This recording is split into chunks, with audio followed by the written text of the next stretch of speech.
Baka yung jowa mo parang kape. Matapang lang, pero hindi ka kayang ipaglaban. Agoy! Kung makaagoy naman. Charot lang, baka malay mo naman matabang. So anyways guys, meron dalang kopi si Madam.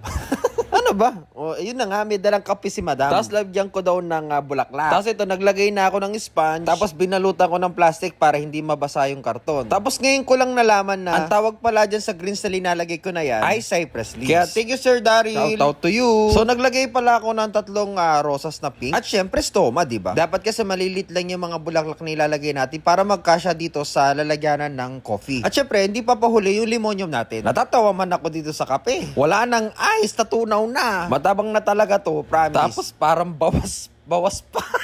Baka tinikman pa ni Madam. Sip lang naman, konti lang. Mama ko nga rin patikin.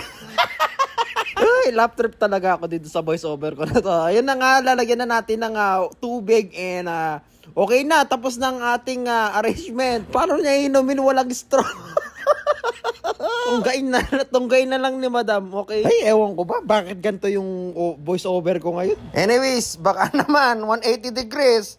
Oh, libreng plug kayo ha, baka naman.